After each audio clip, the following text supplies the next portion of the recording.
오늘 말씀은 이사야 48장 1절부터 11절 말씀입니다. 함께 봉독하도록 하겠습니다.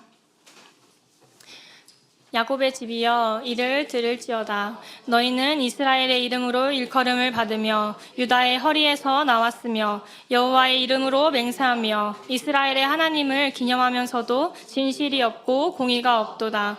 그들은 거룩한 성 출신이라고 스스로 부르며 이스라엘의 하나님을 의지한다 하며 그의 이름이 만군의 여호와라고 하나 내가 예로부터 처음 일들을 알게 하였고 내 입에서 그것들이 나갔으며 또 내가 그것들을 듣게 하였고 내가 후련히 행하여 그 일들이 이루어졌느니라. 내가 알거니와 너는 완고하며 내 목은 쇠의 힘줄이요 내 이마는 노시라. 그러므로 내가 이 일을 예로부터 내게 알게 하였고 일이 이루어지기 전에 그것을 내게 듣게 하였느니라. 그것을 내가 듣게 하여 내가 이것을 내 신이 행한 바요 내가 새긴 신상과 부어 만든 신상이 명령한 바라 말하지 못하게 하였느니라.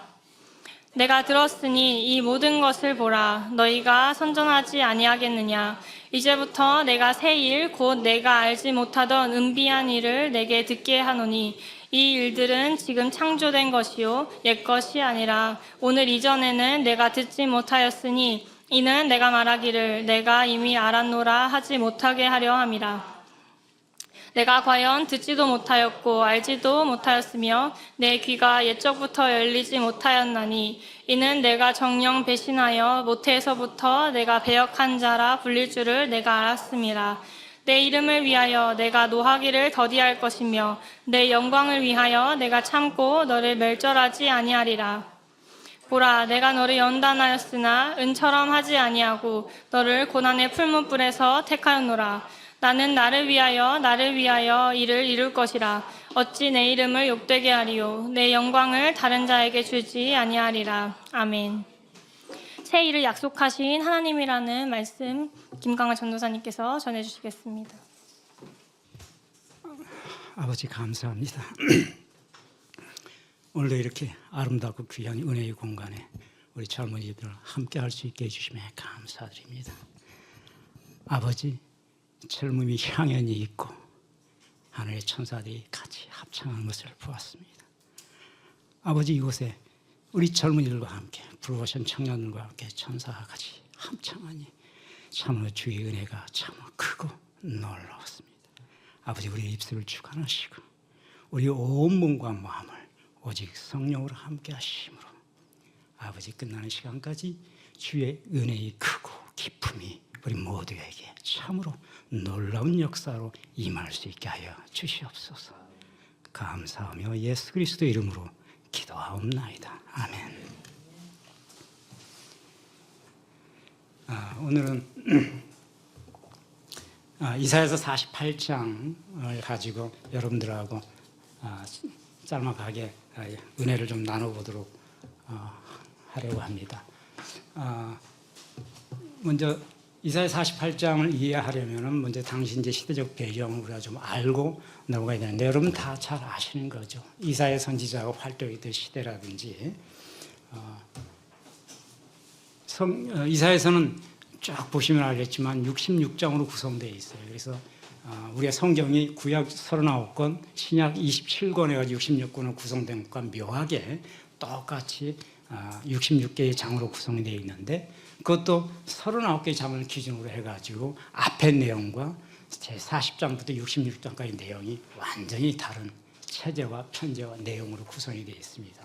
그래서 학자들에 따라서는 이사야서가 한 사람이 쓴 것이 아니고 또 동시대에 쓰여진 것이 아니고 다른 시대, 서로 다른 시대에 쓰여진 것이 나중에 성경으로 편집될 때 하나의 책으로 묶여진 것이 아니냐라고 하는 그렇게 말씀한 학자들도 있지만 뭐 어찌됐든 우리가 그걸 확인할 필요도 없고 그럴 필요도 없고 이사야서 자체가 그렇게 구성이 되어 있다는 걸 참고로 할 필요가 있습니다.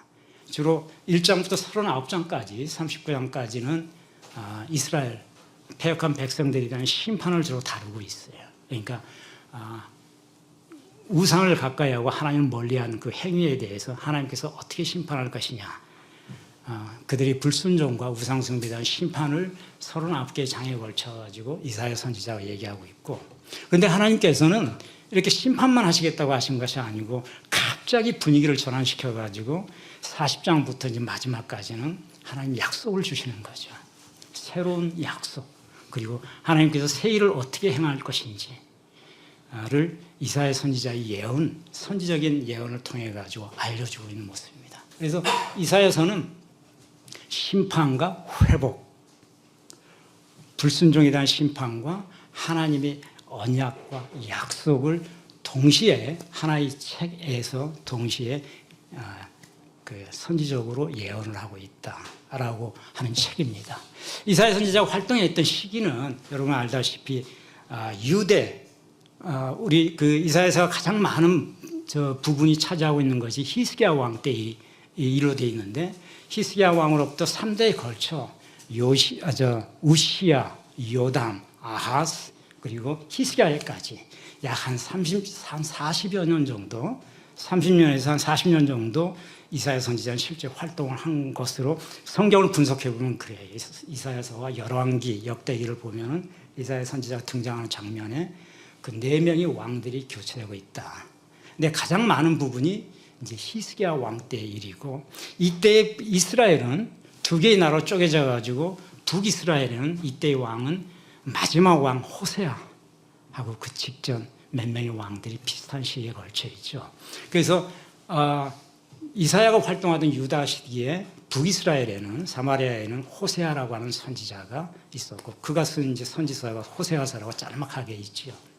그래서 이사야는 이사야 66개의 장 중에서 39개에 걸친 장은 이스라엘 백성, 자기가 몸담고 있는 유대 백성들에 대한 심판을, 하나님께서 어떻게 심판할 것인가 하는 그 심판을 얘기하고 있는데, 그 이유는 그 당시 시대 상황이 아시다시피 이스라엘이 2개의 나라로 쪼개졌고, 바로 이사야는 그 2개의 나라 중에서 사마리아가 멸망당하는 것을 자기 눈으로 목도한 사람이죠.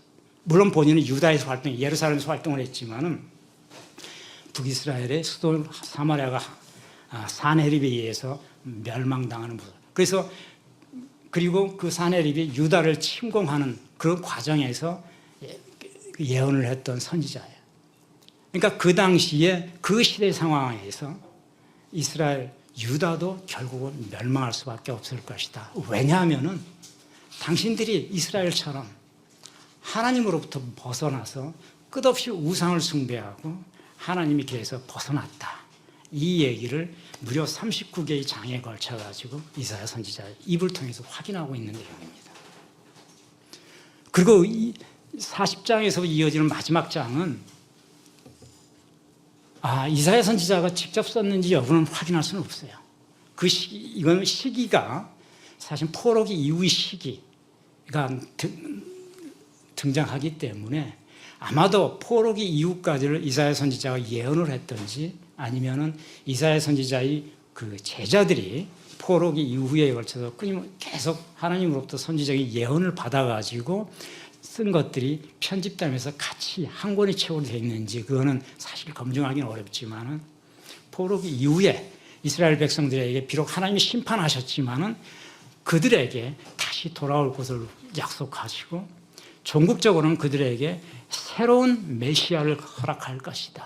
그리고 새로운 구원의 길을 허락할 것이다 라고 하는 회복과 희망의 메시지를 전하는 것이 후반부입니다. 그래서 전반부와 후반부가 하나의 책에 있고 하나의 선지자의 입에 있어서 이사야 선지자가 이걸 끝까지 다 예언한 것인지는 알 수 없다라고 하는 것도 이제 있지만, 그건 중요한 얘기는 아니고 그렇게 되어 있죠. 오늘 48장의 내용은 하나님께서 이스라엘 백성들에게 왜 심판하시는지, 그리고 하나님께서 그들에게 심판뿐만 아니라 하나님께서 무엇을 행할 것인지를 알려주고 있는 것이죠. 그리고 하나님께서 새롭게 행하고 하는 것이 무엇 때문인지, 그것이 이스라엘 백성들이 공의를 위한 것인지 아니면은 하나님의 신실한 언약 때문인지를 명백하게 보여주고 있는 장이 되겠죠. 11개의 절로 구성되어 있는 48장 전담 부분을 여러분과 함께 이 장에서 의미하고 있는 하나님의 약속이 무엇인가, 그리고 이것과 관련돼서 신약과 관련되어 가지고 어떻게 우리가 종합적으로 보고 이해해야 될지를 한번 간단히 한번 살펴보도록 하겠습니다. 먼저 48절 첫 번째 1절에서 2절은 하나님이 왜 너희들을 심판하는지, 유다의 백성들을 심판하는지를 선지자를 통해 얘기를 하고 있습니다. 1절하고 2절을 보면은 이렇게 돼 있죠. 야곱의 집이여, 너희는 이스라엘의 이름으로 일컬음을 받으며 또 유다의 허리에서 나왔고 여호와의 이름으로 맹세하는데, 그렇게 해서 하나님을 기념한다고 하면서 너희들은 진실이 없고 공의가 없다라고 얘기하고 있습니다. 오늘 말씀드리고 하는 부분을 제가 4개의 파트로 나눴는데, 이 선지자가 얘기하고 있는 논리적 구조에 따라 가지고 첫 번째, 하나님께서 무엇 때문에 심판을 하셨는지를 먼저 제시한 부분을 먼저 말씀을 드려야 돼요. 하나님께서 이 부분에서 이스라엘 백성들에게 야곱의 집이라고 얘기를 하고 있고, 또 이스라엘의 이름으로 너희들이 나왔다고 얘기하고 있고, 유다의 허리에서 나왔다고 하고 있습니다. 하나님께서 누구에게 말하고 있는 건지를 지금 분명하게 메시지를 전하고 있는 거죠. 야곱이 집에서 나왔다고 하는 것은 하나님께서 야곱의 12제자를 나의 적통으로 내가 세웠었다고 하는 것을 그냥 인정해 주는 것입니다. 그러니까 다른 백성들한테 지금 얘기를 하는 것이 아니고, 야곱의 집에서 나왔다고, 야곱의 12후손이 오늘날 이스라엘 백성을 이루었다고 하는데, 그 야곱의 허리에서 나온 그 사람들, 너희들에게 내가 지금 이 메시지를 전하고 있다라고 하는 것을 얘기하고 있는 거죠. 야곱은 여러분 아시다시피 하나님과 씨름해가지고 하나님 환도뼈를 부러뜨리고, 그 뒤에 하나님께서 그 야곱에게 내가 나와 씨름하여 이겼기 때문에 이제부터 너를 야곱이라 부르지 않고 이스라엘이라고 부르리라 라고 하나님께서 말씀하셨죠. 이스라엘, 엘은 하나님이죠. 하나님과 하나님을 이겼다, 이스라. 그래서 합쳐서 이스라엘이라고 너희를 부르겠다라고. 이전에는 야곱이라고 했는데, 그리고 그 야곱의 12명의 아들들이 있어서 그 백성들 오늘날 이스라엘 백성이 조상이 됐는데, 하나님께서 특별히 그 야곱의 에서가 아닌 야곱의 그 후손들을 택했다고 했고, 택한 이후에 네가 나와 씨름해서 이겼으므로 이제부터는 내가 택한 이상 너희 이름을 바꿔라라고 했던 거죠. 이스라엘을 이제 앞으로 부르겠다고 했던 거죠. 그리고 유다의 허리에서 나온 백성들이라고 하나님께서 얘기하고 있죠. 유다는 야곱의 12지파 가운데 가장 숫자가 많은 지파예요. 허리라고 하나님께서 얘기하고 계시죠. 선지자는 12개의 지파 가운데 중심이 되는 지파임을 얘기하고 있는 거죠. 허리라고 하는 건 중심이 되고 있다는 얘기죠. 그래서 그 유다의 허리에서 대대로 왕위를 이룰 것이고, 영원한 위를 그 유다의 허리에서 보존하겠다고 하는 하나님의 약속이 유다를 통해 행해지고, 약속이 바로 여기서 기인하는 겁니다. 하나님께서는 이스라엘 심판하면서 왜 심판하는지를 얘기하시면서 특별히 야곱의 집, 그 야곱을 내가 이스라엘로 바꿨는데, 그리고 그 중에 유다 가운데서 너희들이 영원한 왕이 나올 거라고 내가 약속까지 해주었는데, 근데 너희들이 하나님을 기념한다고 하면서도 진실이 없고 공의가 없다라고 하나님께서 말씀하신 거죠. 왜 심판하느냐? 너희들이 진실이 없고 공의가 없다, 이 말씀을 하고 계신 겁니다. 진실이 없다? 여기서 진실이라고 하는 것은 참과 거짓, truth and false라고 하는 그런 의미의 진실보다는 훨씬 확장된 개념으로 봅니다. 히브리어서의 그 히브리 성경에 여기서 진실이라고 하는 건 truth에 해당하는 단어를 쓰고 있지 않고, 로 베멧 비스다카, 너희들은 진실이 없고 정의가 없다, 이렇게 표현하고 있어요. 로는 영어의 no에 해당하는 표현이고, 베메트란 말은, 베는 접속사가 에메트라고 하는 단어가 truth란 뜻이 아니고, 히브리어로 에메트라고 하는 것은 확실함, 견고함, 이와 같은 단어입니다. 그리고 비스다카라고 하는 말은 제데카가 하나님의 공의를 상징할 때 히브리어는 항상 제데카라는 말을 썼는데, 하나님의 길이라는 뜻이죠. 하나님의 길은 원래 공의의 길이기 때문에 제데카라고 하는데 이 제데카에서 에메도 확실하게 서 있지 않다는 뜻으로 쓰고 있다는 겁니다. 그러니까 이 부분에 해당하는 진실이 없고 공의가 없도다라고 하는 부분에 해당하는 히브리어 성경은 로 베에메트 비스다카 이렇게 표현이 되어 있어요. 에메트 확실하게 서 있지 못하다. 어디에? 제데크에, 하나님의 길에. 무슨 말, 다시 말하면은 야곱의 집 이스라엘 그리고 유다의 허리에서 나와가지고 내 이름으로 너희들이 생존하면서 나의 공의의 길에 확실하게 서 있지가 않다. 이 말씀을 지금 하고 계신 거죠. 견고하게 그 길에 서 있지 않다. 이걸 우리 성경에서는 진실이 없고 공의가 없다. 뭐 같은 말일 거예요. 이제 성경적 우리말 표현으로 그렇게 표현은 되어 있지만은 그 선지자가 의미하는 메시지는 진실이 없다 그러면 좀 우리가 오해할 수 있잖아요. 마치 거짓말쟁이라는 말로 오해할 수가 있는데 이스라엘 백성들한테 거짓말쟁이라고 지금 질타하는 것이 아니고 하나님의 길에 너희들이 확실하게 서 있지 않구나라고 하는 말을 지금 던지고 있는 겁니다. 그래서 진실과 공의로 번역된 부분은 조금 뉘앙스를 좀 정확하게 우리가 이해를 해야 될 필요는 있습니다.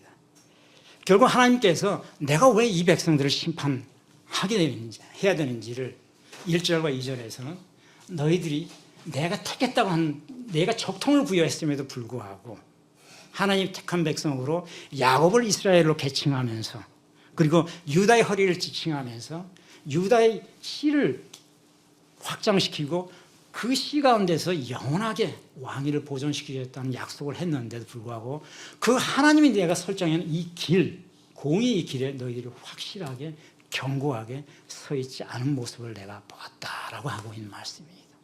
무엇이 그랬을까요? 그 뒷부분에 이제 해석을 하면서 나와야 되는 부분이죠. 그래서 거짓된 백성이라는 취지는 맨날 거짓말만 한다는 취지가 아니고 하나님의 길에 함께하지 않고 있다. 이 말씀을 지금 이사야 선지자를 통해서 얘기를 하고 있습니다. 하나님께서 이 말씀을 하면서 3절에서 5절에 이어서는 하나님은 어떻게 너희들을 가지고 역사했는지를 지금 주권적으로 말씀하고 있어요. 굉장한 비유를 들어서 얘기를 하고 있죠. 3절에서 5절까지 다시 한번 봅시다. 우리 같이 읽었지만 다시 보면서 얘기해요. 3절 내가 예로부터 처음 일들을 알게 했고 예비서 그것이 나왔고 내가 그것을 듣게 하였고 내가 호련히 행하여 이 일들이 이루어졌다. 내가 알거니와 너는 완고하고 내 목은 쇠심 치리요 내 이마는 놓치라. 그러므로 내가 이 일을 예로부터 내게 알게 하였고 이 일이 이루어지기 전에 그것을 내게 듣게 하였고 신이 행한 바요 내가 생긴 신상과 부어 만든 신상이 명령한 바라 말하지 못하게 하였다. 이 말이 여러분 어떻게 받아들여지는가요? 이것도 물론 조금은 다양한 이거 우리말로 나와 번역되어 있기 때문에 다양한 식으로 번역할 수 있지만 그래도 우리가 이 말씀에서 우리가 얻을 수 있는 줄기는 내가 옛날서부터 예로부터 처음에 있는 일들을 알게 했다고 하고 계시잖아요. 그리고 듣게 했다. 그리고 내가 호련히 행하는 일이 무슨 일인지를 너희들로 알게끔 하셨다고 하나님께서 분명히 말씀하고 계세요. 이게 무슨 말일까요? 내가 예로부터 처음 일들을 알게 하였다. 이 말 굉장히 저도 이 우리말 성경을 보면 내가 예로부터 처음 일들을 알게 하였다. 지금 이스라엘 백성들한테 선지자 입을 통해서 선포하고 있잖아요. 이스라엘 백성들이 무슨 말씀이실까라고 충분히 말할 수 있을까? 만약 한글로 하나님께서 한글로 선포했다면은 내가 예로부터 처음 일들을 너희에게 알게 하지 않았니? 이랬다면은 무슨 일이죠? 무슨 일을 말하는가 조금 헷갈렸을 가능성이 있어요.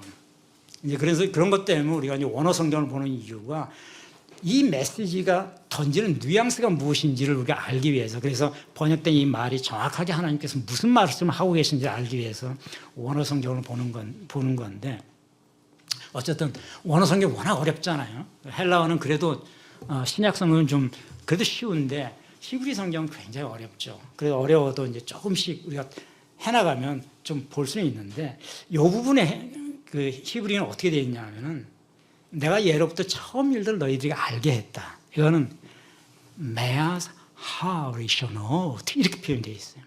메아스라는 말은 그냥 그대로 영어의 since then이라는 뜻이에요. 언제 때로부터 접속사이죠.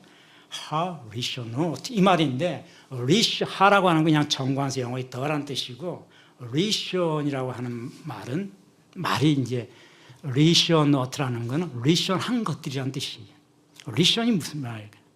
리쇼 이 말은 시간이 선재할 때, 시간이 처음.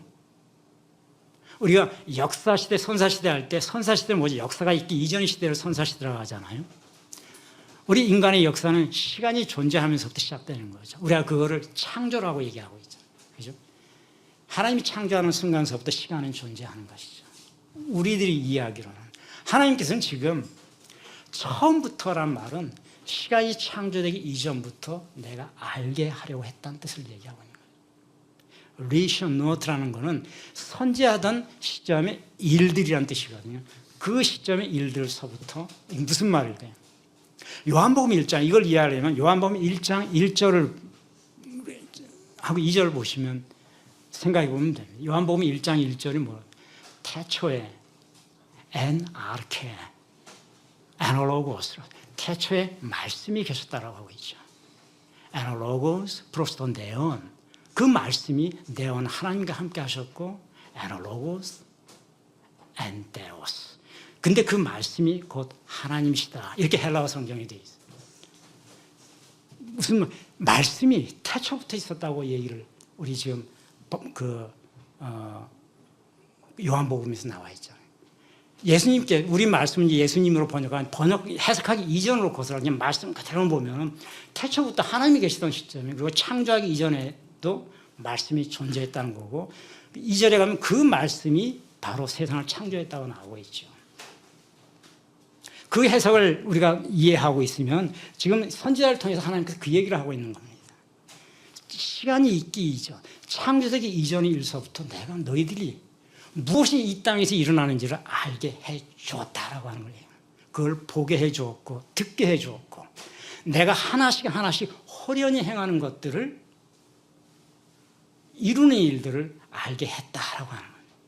하나님은 우리에게 알려주었다는 거죠. 그런데 4절에 가면 이렇게 얘기하셔요. 너는 목이 완고하고 목에 힘센 쇠줄이 박혀있고 이마에 못이 있어서 내 머리로 알려고 하지 않고 내 목이 힘센 놋줄과 같아가지고 목을 구부리지 않으니 하나님이 행하신 것들을 스스로 부인하고 아니야 하나님이 어디 있어 라든지 하나님 행한 우리는 몰라 이와 같이 행해왔다는 겁니다. 그런데 5절에 보니까 하나님께서 내가 너희들에게 알려주었고 보여주었고 행해주었던 것들이 왜 그렇게 했겠니 하는 그 이유를 5절에 달고 있는 거죠. 바로 이것 때문이다. 너희들이 동물의 신상을 새기고 나의 형상을 담기고 너희들이 모양을 딴 상을 만들어 그 신상이 이 모든 역사를 해왔노라는 말을 하지 못하게 하기 위해서 그 말을 하지 못하게 하기 위해서 내가 창조 이전부터 있었던 모든 것들이 너희들이 알 수 있게끔 보여주고 듣게 해주고 하나하나 행하는 것들을 깨닫게 해주었다라고 하는 거예요. 신상이라고 하는 건 우상이죠. 하나님 지금 우상 숭배를 질타하고 있는 겁니다. 이 모든 것들 내게 행했던 시간이 존재하던 시점부터 하나님이 최초의 사역인 창조서부터 이 모든 것들이 너희들은 다 지금 하나님의 기계에 있지 않고 목이 굳어 있으니 너희들이 만든 신상에 행했고 너희들이 만든 조각상에 행하고 목상에 행했다고 좀 얘기하고 있다. 거기에 내가 존재하지 않는다라는 얘기를 지금 5절에서 하고 계시는 거죠. 우린 이것을 보면은 바울 선생이 어떻게 해석했는지를 우리는 바울 선생님 해석이하고 똑같아요. 이 부분에 대한 해석을 어디서 우리가 찾아볼 수 있을까요? 로마서에 보면은 사도 바울이 이사야에서 이 부분을 직접 해석했다는 말은 안 하죠. 근데 바울의 철학이 이렇게 되어 있어요. 로마서 1장 18절에서 23절에 바울 선생이 얘기하고 있는 이겁니다. 로마서 1장 18절에 보면 이렇게 되어 있어요. 로마서에서 하나님, 이제 바울이 내가 복음을 부끄러워하지 아니한다. 거기에는 하나님 능력이 나타나 있음을 내가 알기 때문이다라고 얘기하면서 18절에 가면 이렇게 얘기합니다. 사람들에게 하나님의 진노가 이 땅에 임했다고 하는 걸 너희들이 왜 알지 못하냐는 주제 얘기하죠. 하나님의 진노가 진리를 막는 모든 경과를 아니하는 사람들 그리고 불의한 자들에게 진노가 나타났다라고 얘기를 하죠. 그 진노는 하나님을 알만한 것이 그들에게 이미 보였다. 하나님이 원래 태초로부터 가지고 있던 그의 신성, 영원한 능력 이런 것들은 보이지 아니하는 것들인데 이 보이지 아니하는 것들이 하나님 만드신 만물에 분명히 존재했고 그걸 우리가 봐서 깨닫게 해주었다라고 18절, 19절, 20절에 설명하고 있어요. 그러니까 너희들은 핑계하지 말지라 이렇게 말하고 있어요. 바울. 너희라고는 누구죠? 경건치 아니하고 불의한 모든 사람들 너희들에게 하나님의 진노가 임박했는데 그 이유는 하나님이 행하신 모든 것을 알 수 있게끔 하나님 만드신 모든 피조세에 그걸 보여주었는데 그리고 너희들이 조금만 관심을 가지고 하나님을 의식했다면 그걸 분별할 수 있었다. 그가 가지고 있는 영원한 능력과 신성이 무엇이었는지 그리고 그가 어떠한 사역을 행했는지 무엇을 창조했는지 알 수 있었다. 그런데 경건하지 아니한 자, 불의한 자들 일부러 도외시했다는 거죠. 바울은. 그러기에 거기에 하나님의 진노가 임했다라고 지금 쓰고 있는 겁니다. 그럼 그들이 경건하지 아니한 자, 불의한 자, 바울은 이렇게 표현하고 있는데 하나님 말씀을 거부한 자라고 우리는 이제 바로 해석할 수 있겠죠. 추상적으로 하는 그 표현이 그들이 어떻게 했길래 바울이 이런 표현을 쓰죠. 23절까지 이어지는 것이 바로 그런 거예요. 하나님을 니들이 안다고 하면서 하나님을 영화롭게 하지 않았다. 오히려 하나님께 만사를 감사해야 하지 않고 너희들이 생각이 허망해지고 허무해져서 어떻게 했느냐. 썩어지지 아니하는 하나님의 영광을 썩어질 육신으로 대체했고 썩어질 새와 동물과 그 사람이 우상으로 대체해 놓았노라 라고 바울은 23절, 22절에서 설명을 하고 있는 겁니다. 이 바울이 이와 같은 설명, 로마서 1장에서 나오는 이 설명은 하나님께서 이사야 선지자를 통해 가지고 지금 48장에서 설명하고 있는 내용하고 완전히 지금 일치하고 있는 해석인 거죠. 하나님 창세 전부터 너희들이 다 모든 인간에게 나를 알 수 있도록 내가 이미 조금만 주의해 줬다면 하나님이 창조했고 하나님이 행하신 것이 이 모든 기적을 하나님이 하셨다는 걸 알 수 있게 해주었는데 너희들의 생각이 허망해지고 바울의 표현에 의하면 허망해지고 허무해져서 하나님의 영광은 썩어지지 않은 하나님의 영광을 한갓 썩어질 인간의 육신과 새와 동물의 우상으로 완전히 바꿔 놓았다. 거기에 하나님의 진노가 임했노라 라고 바울은 얘기하고 있는 거죠. 바울 선생이 이 얘기와 하나님이 이사야 선지자를 통해서 48장 3절, 4절, 5절에서 얘기하고 있는 말은 완전히 같은 해석이다라고 말씀을 드릴 수가 있습니다. 결국은 하나님은 이렇게 말씀하신 거예요. 내가 이 땅을 창조했고 내가 이 땅을 창조하기 이전서부터 창조한 시점, 창조 이후의 모든 과정을 하나님을 찾고자 하는 사람에게는 알 수 있도록 해줬다. 너희들이 나를 찾고자 했다면 알 수 있었다. 나를 보고자 했다면 볼 수 있게끔 해줬다. 그런데 찾지 않고 보지 않고 귀를 닫았다라고 하고 있는 겁니다. 하나님이 주권적인 역사 경영이라고 우리가 표현할 수 있는데 세상을 창조하고 세상을 이끌어오신 하나님의 주권적 역사 경영을 인간이 우상으로 우상 숭배로 바꿔놨다는 얘기를 하나님께서 지금 질타하고 있는 거죠. 그 바꿔놓은 것이 얼마나 허무한 것이냐. 그렇게 하지 않도록 하기 위해서 내가 그것을 알려줬는데 48절 5절에 너희들이 결국은 그렇게 우상으로 바꿔놓고 이 땅에 행해진 모든 기적과 이적과 너희들이 기도하니까 이루어졌던 그 모든 것들을 내가 저 목상 앞에서 기도하니까 이루어졌어. 내가 저 우상 앞에서 행하니까 이루어졌어. 내가 어떤 위대한 인간이 그 신상을 세워놓고 그 신상 앞에서 열심히 기도했더니 이루어졌네. 전부 우상이 행한 것으로 바꿔놨다라고 하는 하나님이 개탄하는 모습을 선지자를 통해서 이렇게 개탄하고 계신 거죠. 자, 근데 하나님께서는 이제 6절서부터는 이제 다른 말씀을 하고 계셔요. 6절에서 7절, 8절까지는 하나님이 그러나 심판으로 끝나지 않겠다는 말씀을 이제 하고 계십니다. 6, 7, 8절 한번 다시 한번 우리가 봅시다. 내가 들었으니 이 모든 것을 보라. 너희가 선전하지 아니하겠느냐. 이제부터 내가 새 일, 곧 내가 알지 못하던 은비한 일을 내게 듣게 하겠노라 라고 하시죠. 그런데 이 일들이 7절에 가면 지금 창조된 것이고 옛 것이 아니다 라고 얘기했습니다. 오늘 이전에 너희들이 듣지 못하던 거다 이런 얘기를 했죠. 그 이유가 내가 이미 알고 있는 거야 라는 말을 못하게 하려고 합니다라고 7절에서 말하고 있어요. 그리고 8절에서는 내가 과연 듣지도 못하고 알지도 못하였으며 내 귀가 옛적부터 열리지 못하였나니 이는 내가 정녕 배신해서 못해서부터 배역한 자라 불린 줄 내가 알기 때문이다.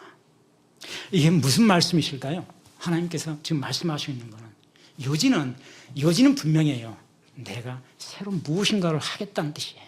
요지는 분명한데 그 말이 굉장히 지금 이건 이제 우리말로 이렇게 번역이 되어 있기 때문에 이게 원래 번역을 하다 보면 굉장히 멋진 말, 물론 정확한 뉘앙스를 전달하려고 하지만은 말이 되게끔 멋진 말을 전달하려다 보니까 오히려 그 멋진 말이 더 이게 무슨 말이지 하는 식으로 오해할 수 있게끔 되어 있는 건데 어쨌든 이 말씀의 핵심은 내가 새 일을 분명히 행할 것이다라고 지금 메시지를 주는 겁니다. 그런데 하나님께서 그 새 일에 대해서 좀 얘기를 하고 계세요. 그 새 일이 무엇이냐? 너희들이 이전에 전혀 알지 못했던 거야. 내가 아는 거란 말 하지 마. 이게 얼마나 중요한 말씀인지 제가 잠시 후에 설명드릴 텐데 내가 아는 거야. 그거 아무것도 아니야. 이런 말 하지 말라고 당부하고 계시잖아요. 지금? 내가 새 일을 줄 텐데 너 그거 아는 거라고 하지 마. 지금 창조된 거야. 옛날에 바로 이 시점 이전에 없었어라고 일부러 지금 설명하고 계시잖아요. 7절에서. 근데 하나님께서 내가 아는 거야 라고 말하지 말라는 말을 하세요. 그 이유는 8절에 가니까 워낙 패역해서 너희들이 하는 행태가 모태에서부터 부패한 덩어리로 워낙 패역해서 너희들은 분명히 내가 이 행해지는 새 일을 그거 옛날에 있던 건데 하면서 폄하할 것이고 비하할 것이고 믿지 아니할 것이다. 그러니까 제발 내가 알던 것이야 라고 하지 말라 라는 말을 당부하고 있어요. 그게 무슨 말일까요, 여러분? 하나님께서 선지자를 통해서 지금 무슨 말씀을 하고 계시는 걸까요? 새 일이란 말은 일단은 히브리어 성경에는 하라쇼 이렇게 되어 있어요. 내가 새 일을 행한다. 하는 관사라고 영어에 더 하다시라는 말은 영어로 굳이 얘기하면 new, fresh 뭐 이런 뜻일 거예요. 새롭다, 새로운 거, 이전에 없던 거. 다 show 들으면 없는 것이라는 뜻이에요. 그러니까 히브리어는 가끔 헬라어도 이제 그런 게 있는데 우리말하고 좀 달라서 어미가 변한다고 그랬죠. 앞에 접속사가 붙어서 내가 무엇인가를 말하고자 하는 특정 물체나 격을 함께 한 단어로 표현한다고 그랬죠. 르만 쉐미 그러면 내 이름을 위하여. 쉐미라고 하는 이름에다가 우리는 내 이름을 위하여 세 개의 단어를 절을 형성해서 표현해야 되는데 히브리어에서는 한 단어로 그걸 그냥 표현하고 싶어하는 본능이 있었던 모양이에요. 히브리 사람들은. 그래서 어미를 변화시키는 거예요. 쉐미 그러면 이름을 이렇게 르마 위하여 붙여가지고 접속사와 전미사를 함께 붙여가지고 한 단어를 만들어서 그것이 한 절에 해당하는 표현이 되게끔 하는 거예요. 하라시 어떻게 그런 거예요? 하는 관사니까 하라시 새롭다 새로운 것들을 이란 뜻이죠. 새로운 그 어떤 것들 하다시 그런 것들을 내가 하겠다. 그 새로운 것이 무엇일까요? 그죠? 당연히 궁금하잖아요. 하나님께서 분명히 새로운 것이라고 주었는데 이거는 선지자 하나님께서는 참 우리 예수님께서 항상 설교하실 때 그런 말씀하실 때 비유를 써서 하시듯이 명쾌하게 딱 이거야라고 말씀 안 하시죠. 그것도 아마 설교하시는 분의 특성인 것 같아요. 우리 예수님은 그렇게 항상 비유로 설교하셨다 그랬잖아요. 그죠? 바로 알아듣지 못하게끔. 만약 바로 알아들어서 그 행위를 고쳐 하나님의 역사가 임하지 않게 하는 것을 방지하기 위해서 그렇게 말씀하신다고 그랬어요. 이 선지서도 이렇게 말씀하면 그냥 그 세일이 무엇이에요? 라고 바로 얘기해 주면 되잖아요. 이를테면 예수님의 탄생인가요? 아니면 새로운 율법을 주시는 건가요? 딱 말해 주시면 되는데 그냥 하라시오트라고만 말하고 있어요. 세일을 이제 줄 거야. 근데 이거는 이전에 없었던 거야. 지금 창조된 거야. 그러니까 내가 이전에부터 알고 있는 거란 말을 절대 하지 마라고 하고 있는 거예요. 이거는 이제 해석이지만은 이 세일이 무엇이라고 뭐 규정하고 지금 이사야에서 못 받고 있지는 없어요. 그러나 성경이 영어로 쓰여진 말씀이기 때문에 그 영이 과연 무엇을 의미하는지는 우리가 결국 어느 정도는 해석할 수밖에 없어요. 이전에 주어진 것이 아니라고 하는 얘기는 너희들 그 율법을 준수함으로 인해 율법을 가지고 지금까지 율법 채우라고 떠들어 왔는데 그 율법을 가지고도 너희들은 하나님의 길에서 벗어났다고 지금 계속 질타하고 있잖아요. 그 율법이 우상을 숭배하지 말라는 얘기는 수천 번 더 얘기했음에도 불구하고 너희들은 우상을 통해 가지고 하나님의 길에서 공의의 길에서 벗어나 폐역의 길을 갖고 있다. 그러기에 심판받을 것이다라고 말씀을 하고 있는 거죠. 그 이전 것 율법이 아니다라는 얘기를 하고 계십니다. 내가 주는 새 것, 이제 새 것은 너희들이 이전에 가지고 있던 것 율법이죠. 그거는 그 율법이 아니다라는 말씀을 하고 계신 거예요. 그러니까 백성들아, 우리가 율법을 다시 지키면 하나님의 심판을 거두실까? 이딴 말 하지 말라는 뜻입니다. 내가 이제 주는 거는 그 율법이 아니야. 너희들이 이전 것이라고 그거 우리가 알고 있던 것이야 라는 말을 하지 말라고 하신 말씀은 그것을 율법으로 오해하지 말라는 뜻을 하나님께서 선지자를 통해서 얘기하시는 거예요. 이거는 예언을 하고 계시잖아요. 그죠? 미래에 일어날 일, 그것이 무엇인지는 우리는 모르지만은 선지자를 통해 가지고 하나님께서 우리에게 새로운 것을 분명히 주시겠다고 하신다. 근데 그것은 이제 그 이유는 이제 뒤에 다음 절에 나오는데 그것은 무엇이든 우리를 완전한 심판으로 이루어지지 않으시고 하나님 인내하시면서 무엇인가 하나를 더 주시려고 하신다. 그 주시려고 하는 것은 우리가 가지고 있던 이것이 아니다라고 하는 것이 핵심입니다. 이 얘기를 하나님께서 강조하고 있는 거예요. 우리가 가지고 있던 것이다라는 말을 하지 못하게끔. 왜냐하면 그들이 가지고 있던 것은 율법이었거든요. 그러니까 하나님이 너희에게 다시 율법을 주겠다는 얘기가 아니라는 거죠.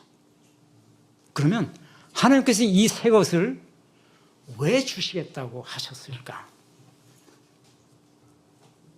이 새 것은 물론 보편적 신학자들이나 목회자들이 해석에 의해서 저도 이렇게 써놨습니다만 하나님께서 심판하지 않으시고 희망과 회복의 새로운 메시지를 전달하면서 새로운 구원을 위한 새로운 계획을 주시는 것이다. 이것은 다가오실 700년 뒤에 오실 그리스도 예수를 예표하는 것이다 라고 저도 생각을 해요. 그러나 그것이 찍혀 있지는 않아요. 성경에. 우리는 보편적으로 우리 영적 판단에 의해 가지고서 충분히 그렇게 해석할 수는 있다. 하나님이 예수라고 말은 안 하셨지만은 내가 새 것을 줄 것이다라는 말은 율법은 아니고 이전에 있던 것이 아니다라고 하는 걸 분명히 말씀하고 계시다. 그러면 왜 이것을 주시느냐라고 이제 9절에서 11절까지 명백하게 선지자를 통해 얘기하십니다. 9절에 이렇게 되어 있죠. 내 이름을 위하여 내가 노하기를 더디할 것이고 내 영광을 위하여 내가 참고 너를 완전히 멸절하지는 아니하겠다. 10절에 보라 내가 너를 연단하였으나 은처럼 하지 아니하고 고난의 풀무불에서 택하노라. 그리고 11절에 나는 나를 위하여 이를 이룰 것이다. 어찌 내가 내 이름을 욕되게 할 것이며 어찌 내가 내 영광을 다른 자에게 주겠느냐 이렇게 말씀하시죠. 나중에 시간이 되면 여러분들 물론 여러분들 집에서 틈틈이 성경을 보고 하시겠지만은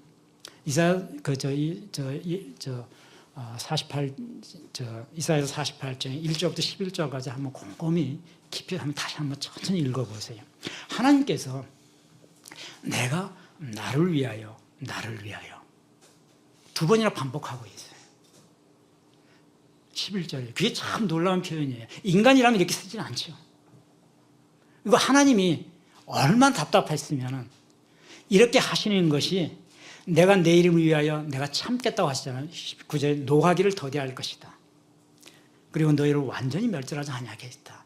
이것은 불순종한 백성들, 패역한 백성들을 심판할 것이되 완전한 심판에는 하지 않겠다는 말씀을 하고 계시는 거예요. 하나님이 인내를 얘기하는 거죠. 일단 참겠다. 그리고 심판으로 너희들 어떻게 심판할 것인지 나라를 없애 전국 여러 나라에 흩어버리겠다는 말까지도 이제 하시죠. 그거는 이 부분이 아닌 다른 부분에 이제 그 에스겔서에도 등장하는데 어쨌든 심판하는데 하나님은 중요하게 완전히 멸절하지는 않겠다는 얘기예요. 완전히 다 없애버리지는 않겠다. 이 얘기는 너희 중에 남는 자를 내가 만들겠다는 얘기입니다. 그 남은 자들이 있도록 하겠다는 거죠. 그 남은 자, 내가 새롭게 줄 구원의 약속, 내가 새롭게 행할 일, 그 새 일을 받아들일 그 사람들은 하나님께서 남겨놓겠다는 얘기를 하는 것과 똑같아요. 바알에게 무릎 꿇지 아니한 7,000명을 남겨두셨겠다고 한 것처럼 내가 완전히 멸절을 시키지 않고 반드시 남은 자를 두겠다. 그리고 너를 연단하되 은처럼 하지 않겠다. 고난의 그 불에서 너를 택하도록 하겠다. 이건 남겨놓겠다는 것이죠. 그죠? 완전히 은처럼 녹아서 없어지게끔 하지 않겠다는 것이죠. 이제 11절이 하이라이트인데요. 이 말씀의 하이라이트. 하나님께서 이렇게 얘기하는 거예요. 내가 나를 위하여 일을 이룰 것이다. 제가 성경 이 부분을 볼 때 저는 이 나를 위하여가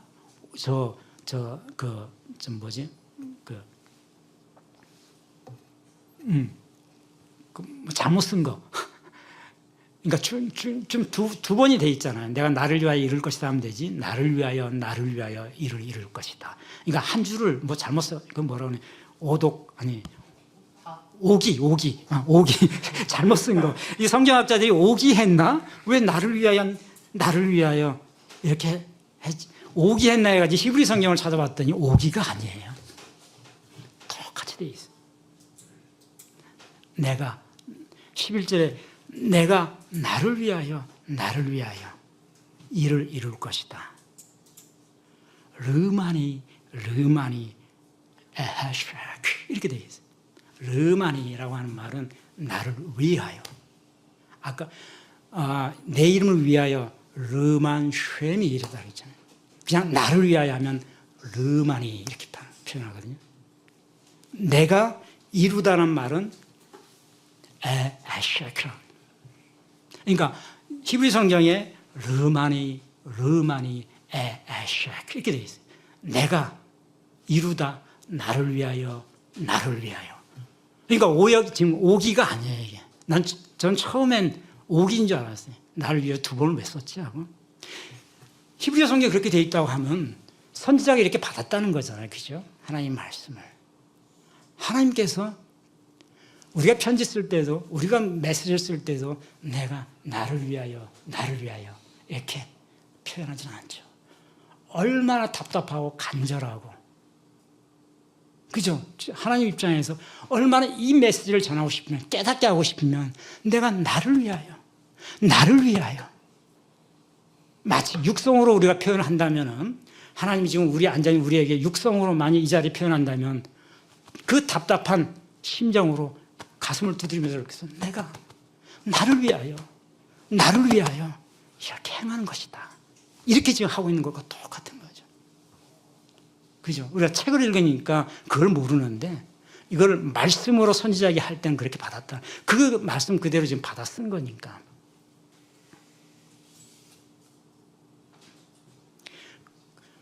그리고 다음 절이 그렇잖아요. 어찌 내 이름을 내가 욕되게 하겠으며 어찌 내 영광을 내가 다른 자에게 주겠느냐. 내가 내 이름을 위하여 그리고 내 영광을 위하여 일을 행할 것이다. 이렇게 얘기해요. 히브리 성경에 내 이름을 위하여 르만 쉐미 우텔라티 이렇게 되어 있어요. 우텔라티 텔라라고 하는 말은 찬양, 영광. 그러니까 하나님은 우리로부터 찬양을 받음으로써 영광을 세우는 건데 테일라티 그러면 영광을 위하여 이런 뜻이거든요. 우는 접속사고. 그러니까 르만 쉐미 우테일라티 이렇게 말씀하고 계십니다. 내가 내 이름을 위하여 내 영광을 위하여 에셰크 내가 행할 것이다. 이렇게 말씀하고 계십니다. 그러면 하나님이 얼마나 간절했으면 우리가 이 말씀을 하셨을까 우리가 이제 그렇게 느껴졌는데 하나님께서 도대체 내 이름을 위하여 이거 하나님 이름이에요. 이거는 여호와의 이름을 위하여 그리고 여호와의 영광을 위해서 이를 행한다고 하는 것은 왜? 우리는 why라는 왜 하나님 그러실 필요가 있을까 하는 의문이 제기 들어요. 우리가 쉽게 하나님께서 차라리 우리가 11절까지 지금 읽었지만 차라리 내가 너희들이 너무 불쌍해서 이 백성들이 너희들이 심판받아 마땅하지만 너희들이 너무 불쌍해서 내가 너희들이 긍휼함으로 내가 이것을 행하겠다. 너희들을 남겨두고 너희들에게 새 언약을 주고 새 구원을 약속하겠다. 이 말씀을 하면 오히려 우리 인지적인 능력으로는 우리 이성과 우리 지성으로서는 오히려 훨씬 이해하기가 좋죠. 쉽죠. 그렇잖아요. 사람의 인지적 능력으로는 차라리 하나님께서 그렇게 말하면 하나님은 우리를 위해서 우리를 심판하지 아니하시고 우리를 남은 자로 두시며 새로운 언약을 주셨네. 이렇게 생각할 수 하는 것이 차라리 우리는 그게 더 편할 것 같아요. 그런데 하나님 그렇게 말씀하시 않으셨다. 최소한 선지자를 위해서는 우리가 해석은 여러 가지로 이제 우리가 하나님 우리를 긍휼하십니까? 긍휼하신 하나님 우리를 구고 살피시고 구원을 주시고 우리를 의의 길로 인도하시고 우리가 기도는 그렇게 하지만은 하나님이 선지자에게 말씀을 주실 때는 그렇게 말씀 안 하셨다. 내가 이 답답한 내가 내 이름을 위하여 내 영광을 위해서 너희들을 그렇게 보존할 것이다. 그러면 하나님 당신의 이름이 뭐고 당신의 영광이 뭡니까? 딱 우리는 그런 질문이 와닿아요. 어쩔 수 없어요. 그건 인간이니까. 왜 하나님 말씀하신 그 이름과 영광이 과연 무엇입니까? 라고 질문할 수밖에 없어요. 뭐를 우리가 대답할 수 있을까요? 그러면 제가 이렇게 여러분한테 질문했다면 여러분 만약에 누군가가 여러분 이사야 48장 11절의 의미를 설명하는 기회가 있다고 가정했을 때 그러면 왜 하나님 당신의 이름을 위하여 당신의 영광을 위하여 이와 같은 일을 행하십니까? 그러면 여러분이 뭐라고 대답할 수 있을까요? 우리는 뭐라고 대답하는 게 나을까요? 일정한 부분은 우리가 해석 영역이 필요하다고 그랬잖아요. 그죠? 성경에 우리가 증문 즉답하듯이 여기 청문회 장도 아니고 그죠? 하나님께 청문하는 게 아니잖아요. 일문이답하듯이 물어보고 하나님 바로 대답하는 것이 아니에요. 하나님은 선지자에게 일단은 어마어마한 메시지를 던져 주었어요. 그리고 인간에게는 그걸 해석하고 인지하고 그거를 받아들일 수 있는 능력, 이성과 지성과 감성을 뒀고 무엇보다도 영적 작용이 내 안에서 일어나게끔 하나님의 영을 우리에게 부어주셨다. 그 영적 작용에 의해서 우리가 해석을 하는 수밖에 없어요. 그랬을 때 우리가 왜 하나님은 그렇게 할 필요가 있습니까? 라고 대답을 한다면 저는 이런 말을 할 수 있을 것 같아요. 하나님이 언약을 하셨기 때문이다.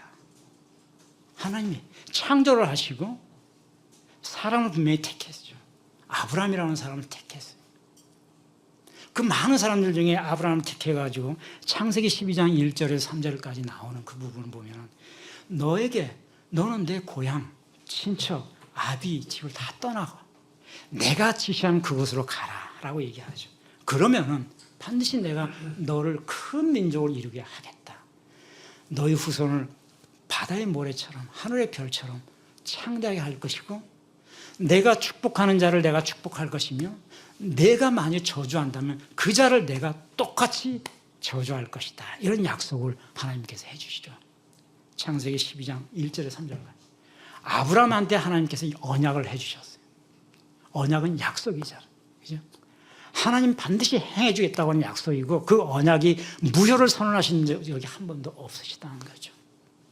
선지자를 통해 가지고 예언자들을 통해 가지고 그 언약이 무효를 선언했다면은 그 언약은 더 이상 오늘날에는 더 이상 무효하다, 효과가 없다라고 우리는 얘기할 수 있지만 하나님 한 번도 그 언약의 무효함을 선언하지 않으셨다. 그 많은 예언과 선지자들 두고 말씀을 주시면서 내가 했던 언약이 거짓이고 그 언약이 거짓이 아니라 할지라도 더 이상 이전의 효력이 없어. 왜냐하면 너희들이 불순종했기 때문에 이런 말씀을 한 번도 한 적이 없다는 거죠. 그 얘기는 하나님은 그 언약을 영원한 언약으로 삼고 계신다는 뜻입니다. 그런데 하나님께서 그 언약을 한 번만 한 건 아니에요. 야곱에게도 언약을 했잖아요. 그죠? 창세기 35장에 보면 야곱과의 언약이 나옵니다. 야곱이 하나님과 싸워서 환도뼈를 부러뜨리고 싸워서 이겼다. 참 어처구니 없는 일이긴 한데 어쨌든 그렇다고 치면 성경에 있어요. 그렇게 해서 하나님은 그 이름을 이스라엘을 고치면서 그와 같은 이벤트가 있은 다음에 해프닝이 있은 다음에 하나님이 그에게 약속하는 게 야곱의 언약이에요. 야곱한테 뭐라고 약속합니까? 이제 내가 너 이름을 바꿔놨다. 세상의 존귀한 자로 바꿔놨다는 얘기예요. 이제 야곱, 그 사악한 자, 야비한 자라는 이름이잖아요. 야곱이. 이름을 바꿔놨다. 그러니까 너는 이제부터 생육하고 번성하라고 하면서 한 백성을 이룰 것이다. 그리고 한 백성의 총회가 너로부터 나올 것이다. 많은 왕들이 내 허리에서 나올 것이다. 내가 아브라함에 했던, 내 할아버지 아브라함에게 약속했던 그 약속, 내 아버지 이삭에게 했던 그 약속, 그 땅을 너에게 그대로 주겠다. 그리고 그 너희 후손들에게도, 야곱의 후손들에게도 내가 그 땅을 그대로 갖도록 하겠다. 이런 약속을 하죠. 우리가 야곱의 언약이라고 하죠. 그죠? 야곱에게도 똑같은 약속을 하면서 이 야곱과의 언약도 하나님께서 무효하다, 파기했다, 이미 효력이 없다는 선언을 한 적이 한 번도 없으시다는 거예요. 그러면 여전히 아브라함의 언약도 유효하고 현재까지 유효하고 야곱의 언약도 여전히 지금도 유효하게 남아있는 겁니다. 그런데 더 놀라운 거는 하나님이 야곱에게만 이제 언약을 하고 끝나지 않았어요. 여러분 이제 계속 알듯이 하나님 모세한테 또 언약을 줍니다. 그죠? 모세에게, 그건 이제 우리 출애굽기 3장에 보면 그 내용이 나요. 모세를 부르시면서 내가 내 백성의 고통을 애굽 백성이 노예가 돼가지고 고통받는 모습을 봤다라고 하면서 내 백성을 끌어내라라고 모세에게 얘기하잖아요. 그래서 내가 지시하는 그 땅, 아름답고 광장한 그 땅으로 내 백성을 모세야 끌고 인도하거라. 그 땅은 젖과 꿀이 흐르는 땅이니 내가 반드시 그 백성들을 그 땅으로 데려가겠더라. 이렇게 약속을 하시죠. 이걸 우리는 모세하고 행했던 언약이라고 하죠. 이 모세의 언약은 무효가 됐나요? 이 모세의 언약이 하나님께서 취소한 적이 있으신가요? 한 번도 없어요. 이 언약도 하나님이 취소한 적이 없다는 거죠. 그 다음에 하나님이 또 한 번의 언약을 하시죠. 다윗하고 또 언약을 하시죠. 사무엘하에 보면은 다윗한테는 너희 집과 내 나라가 영원할 것이다 라고 얘기하며 내 왕위가 영원히 너희 허리에서 나올 것이다 라고 얘기를 하죠. 다윗에게는 다윗의 후손으로 하여금 그 왕위가 영원히 이어질 것이다 라고 얘기를 하시죠. 그 언약도 다윗의 언약이라고 하는데 이 언약 역시 하나님이 이것을 무효하게 하거나 파괴하거나 캔슬한 적이 없다는 겁니다. 그러니까 우리가 이제 하나님 왜 자신의 이름을 위하여 나의 영광을 위하여 내가 이렇게 새로운 일을 행할 것이다라고 하셨을까? 하나님 그 언약을 지키기 위함이라는 거죠. 우리는 그렇게 이제 받아들일 수가 있습니다. 해석을 할 수가 있는 거죠. 하나님이 자기가 택할 백성들이 했던 그 언약 때문에 그 언약을 지키기 위해서 마땅히 심판받아 마땅한 그 백성들을 완전한 심판으로 이르지는 않으시고 인내하고 견디면서 이제 과거와 다른 새로운 것을 허락하였다. 그 새로운 것은 새로운 구원의 계획이죠. 새로운 프로그램이죠. 그죠?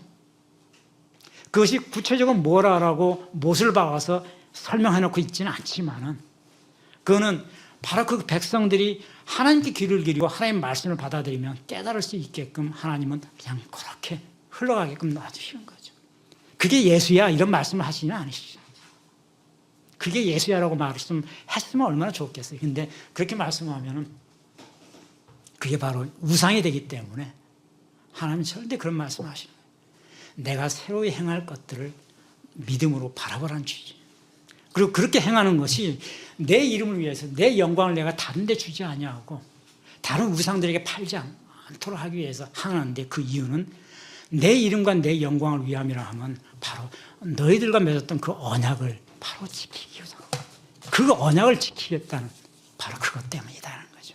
그것이 내 이름을 위하는 것이고 그 언약을 지킴으로 인해 가지고 많은 사람들이 과연 그는 여호와이었노라 라는 말이 나올 수 있게끔 그래서 하나님 여호와의 영광이 나올 수 있게끔 하기 위해서 하나님이 그렇게 행했노라 라고 얘기합니다.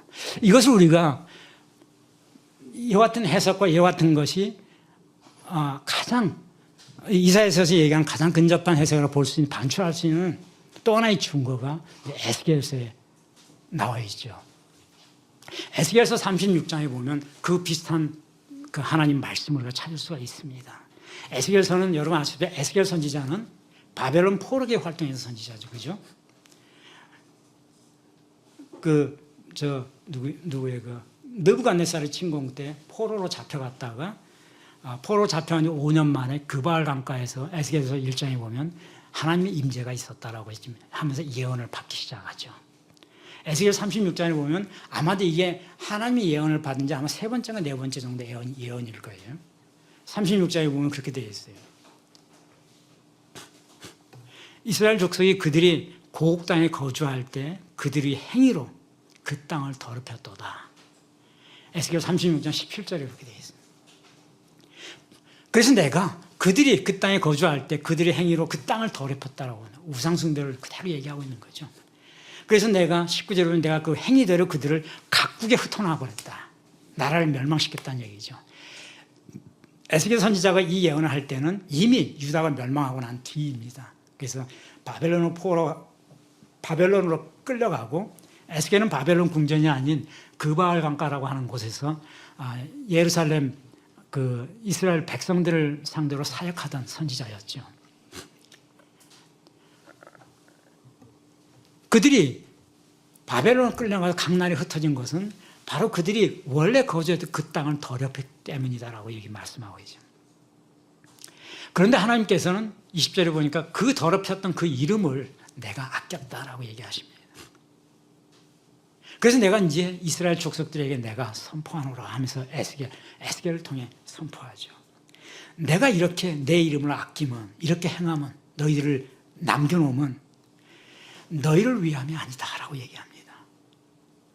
22절에 보니까 23절에 보면 그렇게 되어 있죠. 그러므로 너는 이스라엘 족속에 이르기를 이스라엘 족속아 내가 이렇게 행하면 너희를 위함이 아니요 너희가 들어간 그 여러 나라 가운데 더럽혀진 이름 더럽혀진 나의 그 이름을 내가 거룩하게 하기 위함이다 라고 얘기합니다.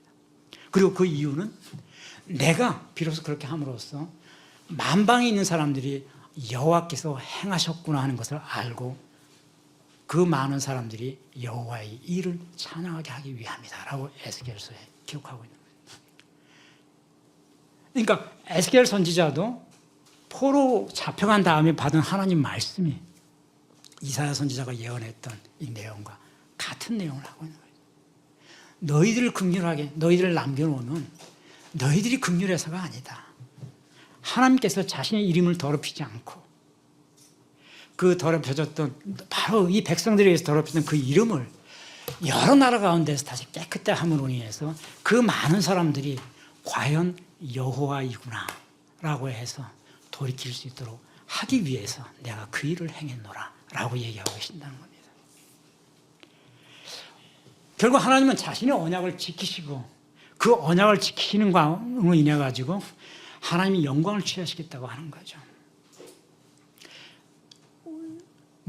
이 말씀은 사실 모세에게도 했습니다. 신명기 보면 원래 모세가 이스라엘 백성들에게 이런 말씀을 하잖아요. 신명기 7장에 보면 내 하나님 여호와께서 지상 만민 중에서 여러분을 택해서 이스라엘 백성들은 여러분을 택해서 가나안 땅으로 인도하고자 하는 것은 너희가 다른 민족보다 수요가 많거나 너희가 크고 강한 민족이기 때문이 아니다라고 얘기를 합니다. 이 신명기 7장 6절에 나와요. 그러면서 7절 8절에 가면 그것이 아니라 너희 조상들에게 하신 그 맹세를 지키려고 하기 때문이다라고 하고 있죠. 모세가 이 얘기를 할 때 너희 조상이라는 건 아브라함과 다윗, 이삭을 말하는 거겠죠. 모세의 시기에서는 바로 우리 조상들 아브라함과 이삭과 다윗이 행했던 그 맹세를 하나님께서 지키시려고 우리를 이끌어내 가나안 땅으로 인도하십니다라고 말씀하시는 겁니다. 이사야서 42장에 보면 다시 이사야 선지자가 이걸 강조하고 있어요. 하나님께서 이스라엘의 새로운 종을 택하시겠다는 말씀을 42장에서 하십니다. 내가 붙드는 나의 종, 내 마음에 기뻐하는 자가 있을 것이다 라고 해요. 그가 내 마음에 합한 자, 나의 종으로 삼을 것이라고 하죠. 그 사람을 보라라고 합니다. 이 42장을 보면 내가 나의 영을 그에게 부어주었다. 그래서 그가 이방의 정의를 행할 것이다 이렇게 얘기하죠. 내가 택한 그 사람, 내 마음에 합한 자인데 내가 나의 종을 택해 그에게 나의 영을 부어 그가 이방의 정의를 행할 것이다. 이사야 42장 1절, 2절, 3절 얘기입니다. 그러면서 8절에 6절에서 8절까지 이런 말씀하시죠. 나 여호와가 의로서 너를 불렀다. 그리고 내가 내 손을 잡아서 너를 보호하고 너를 세웠던 것은 너를 이방 백성이 빛으로 삼고 이방 백성이 언약으로 삼기 위함이다 라고 얘기하죠.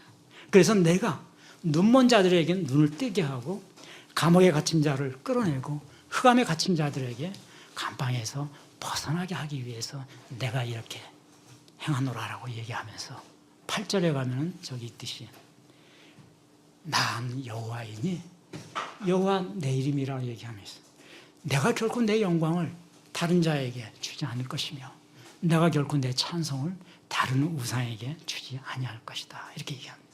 하나님은 내 영광과 내 찬송을 내가 다른 우상들에게 결코 뺏기지 않기 위해서 결코 그들에게 영광과 찬송이 이전에 너희들이 행했던 것처럼 그 우상들에게 흘러가도록 하지 않기 위해서 내가 한 종을 내 마음에 택한 합한 자 한 종을 택해 그로 하여금 내 영을 부어 그로 하여금 이방의 빛이 되게 하고 백성이 언약이 되게 하겠다.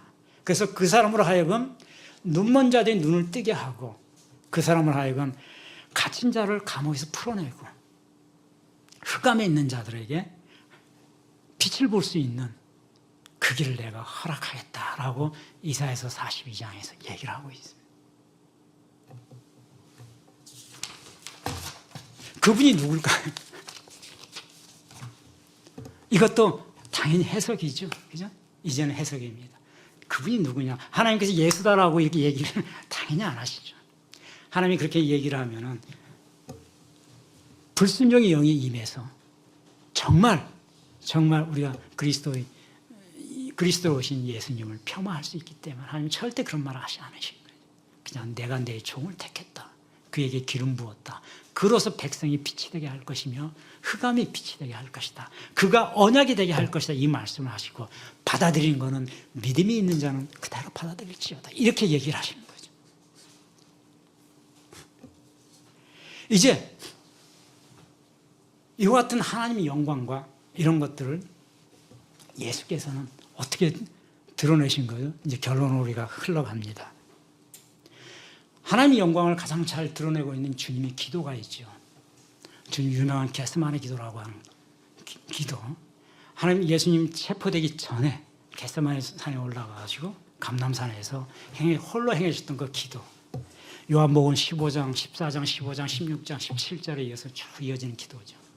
17장에 요한복음 17장에 보면 하나님의 영광을 주님께서 이렇게 표현하고 계세요. 아버지여 때가 이르렀사오니 아들을 영화롭게 하셔서 아들이 아버지를 영화롭게 하여 주시옵소서. 내가 창세 전에 당신과 함께 영광을 함께 가지고 있었습니다.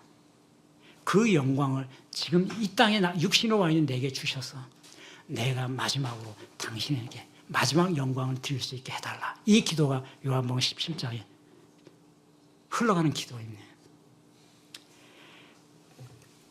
당신께서 내게 사람을 보내주셨는데 내게 준 사람은 내가 그대로 남겨놓았습니다. 그들이 원래 아버지의 것인데 내게 주셔서 내가 그들에게 아버지 영광을 드러냈고 이제 그들이 아버지의 말씀대로 당신의 것으로 그대로 남게 되었습니다. 이렇게 기도하십니다. 여기서 우리가 굉장히 유념해서 보셔야 할 부분은 때가 이르렀다는 얘기는 당연히 이제 주님이 가실 때가 됐다는 얘기를 의미하는 것이죠. 아들을 나를 영화롭게 하셔서 내가 마지막으로 당신께 마지막 영광을 드릴 수 있게 해달라는 이 부분입니다. 요한복음 17장 1절인데요. 그리고 주님께서는 이 영광이 어디서부터 왔느냐를 얘기하시는 거예요. 창세전부터 세상이 창조되기 전부터 내가 말씀으로 존재할 때 당신과 함께 그 영광을 같이 가지고 계셨다는 얘기를 여기서 선포하고 계시는 거죠. 그런데 그 영광을 이제 나는 육신으로 이 땅에 왔기 때문에 육신의 인간의 영광을 받을 수는 없어요. 근데 그 마지막 영광을 내게 달라. 그러면은 내가 내 마지막 미션을 수행을 통해 가지고 당신에게 마지막 영광을 드리고 떠나겠다. 이 말씀을 하고 계시는 겁니다. 예수께서는 3년 6개월에 이르는 공생의 기간 동안 많은 기적과 이적을 행하시고 많은 설교를 하셨죠. 그럼을 통해 가지고 하나님께 영광을 드리는 거예요. 드렸죠. 근데 그거는 마지막 영광이 아닌 거였죠. 예수님께서 행하신 수많은 이적과 기적은 그가 행하시는 하나님께 드리는 영광 일부분을 계속 조각 행하셨던 것에 불과해요. 그가 드리는 마지막 영광이 남아있는 거죠. 그 영광이 여러분 다 아시다시피 죽음입니다. 죽음. 죽어야 하나님께서 영광 받으신다고 하는 것을 예수님은 아시는 거예요. 그러니까 죽음을 기피하지 않았던 거죠. 빌라도 법정에서 충분히 자기를 강변할 수 있었고, 그죠? 이적을 행해서 십자가에 못 박혔을 때라도 초인적인 능력을 통해서 십자가의 그 박힌 못을 다 헐어버리고 찬란하게 그 찬란한 영광을 얻으면서 내가 하나님이여 하고 지팡이를 짚고 나올 수도 있었겠지만은, 그죠? 전혀 그렇게 하지 않으셨죠. 그냥 죽음을 받아들이고 죽어야 했기 때문에. 주님은 자신의 죽음이 자신이 행할 마지막 영광이라고, 자신의 마지막 미션이라고 하는 걸 알고 계시는 겁니다. 인간은 죽어야 하나님께 영광을 드린다는 거죠, 결국은. 우리는 예수께서 행했던 수많은 이적과 기적, 설교, 수많은 말씀들이 영광을 드리는 거라고 착각을 하지만은, 그것이 당연히 하나님의 말씀을 선포하는 거니까 그 선포하는 과정을 때 하나님께 영광을 드리는 거예요. 근데 예수께서는 내가 마지막으로 당신을 영화롭게 하겠다고 하고 계시잖아요. 그러니까 마지막 영화를 내게 달라. 내가 마지막으로 영광 받기 위함이 아니고 마지막 미션을 수행하기 위해서 그 영광이 있어야 내가 감당할 수 있기 때문에 당신이 나를 마지막으로 영화롭게 해야만 내가 이 모든 것을 감당하고 죽음을 온전하게 죽어. 나의 죽음으로 인해서 후대 수천 년 동안 많은 사람들이 하나님께 마지막 영광을 드리는 이것을 사람들이 깨달을 수 있기 때문에 나를 마지막으로 한 번 더 영화롭게 해달라 이렇게 기도를 하시는 거죠.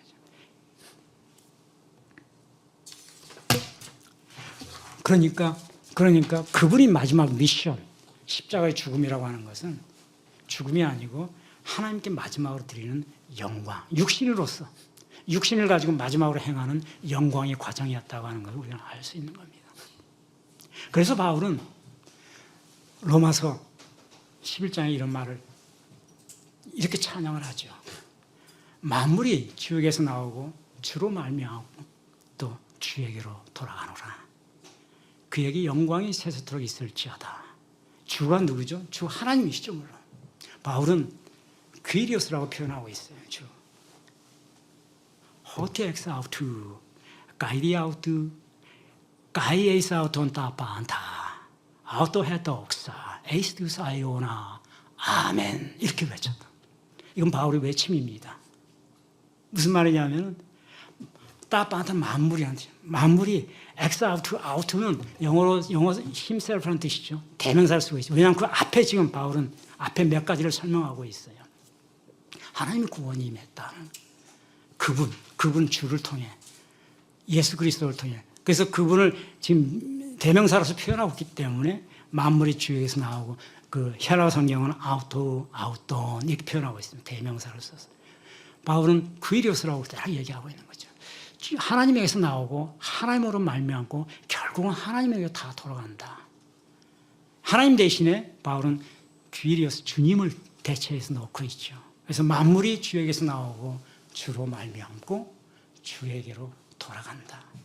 주님께서 이 땅에 육신으로 와서 이 땅에 육신으로 살면서 기적을 행하고 이적을 행하고 하나님의 말씀을 증거하고 이제 다시 죽음을 통해 가지고 하나님께로 돌아가는데 그 돌아가는 것이 원래 있던 곳으로 육신을 과정을 한번 거쳐서 삼각형의 꼭지점에서 왼쪽으로 와서 돌이켜서 마지막으로 올라가듯이 최초에 원래 있던 곳으로 돌아가니 만물이 다 원래 있던 하나님께서 나오고 하나님을 거쳐서 다시 하나님께로 돌아가는 것이 아니냐.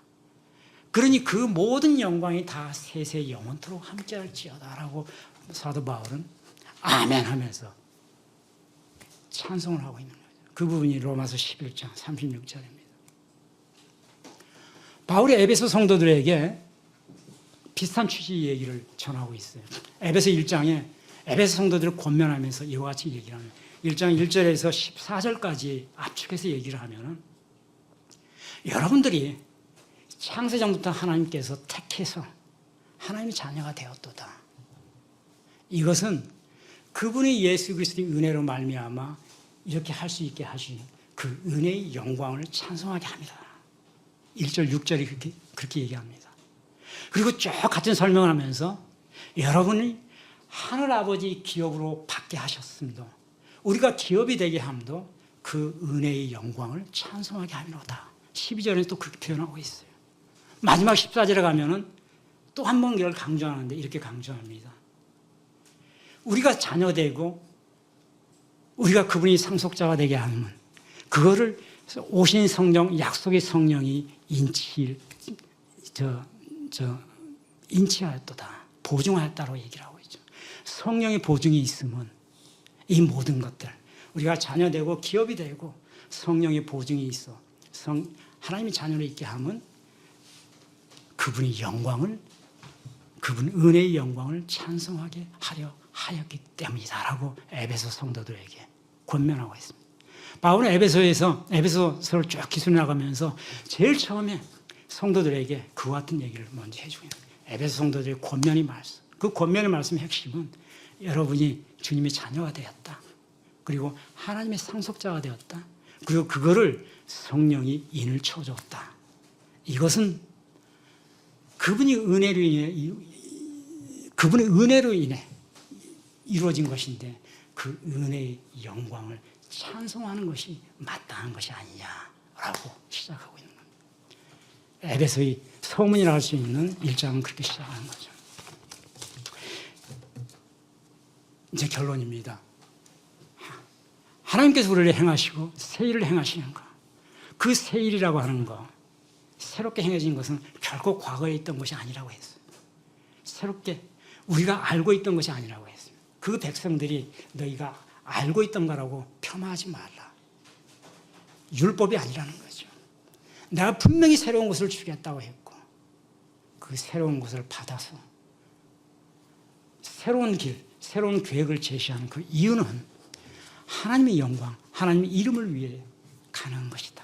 그리고 그것은 내가 너희들 택한 자들과 맺었던 그 언약, 약속, 아브라함의 후손들, 이삭의 후손들, 야곱의 후손들 맺었던 약속, 새로운 구원을 향해 새롭게 하나님의 백성으로 편입된 이방인들에게 하나님의 자녀가 된 모든 자들을 통해 내가 영광과 찬송을 받기 위해서 새 일을 행하였노라라고 이사야서에서 얘기하고 있습니다. 바울은 그러기 때문에 너희가 무엇을 하든지 먹든지 마시든지 무엇을 하든지 다 하나님의 영광을 위해서 하라. 이렇게 얘기를 하고 있는 것이죠. 감사합니다, 주님. 오늘도 은혜 가운데 함께 해주시고 아버지 주님의 귀한 말씀 가운데 주님이 역사해 주셔서 감사드립니다. 우리가 무엇을 하든지 아버지 하나님의 영광을 위해서 주의 영광을 위해 행해 줄 수 있게 해주시옵소서. 주께서 주신 은혜가 참으로 여기 있는 우리 블루오션 청년들 모두 차고도 넘칠 수 있게 해주시고 주께서 주신 지혜가 참으로 깊고도 넓어 우리 젊은 청년들이 향차 하나님의 크고 놀라운 일을 행할 수 있게 해주시옵고 새로운 한 주간을 열어가는 놀라운 힘과 에너지가 우리 주 예수 그리스도의 은혜에서 비롯되어 줄 수 있게 하여 주시옵소서. 감사하며 예수 그리스도 이름으로 기도하옵나이다. 아멘.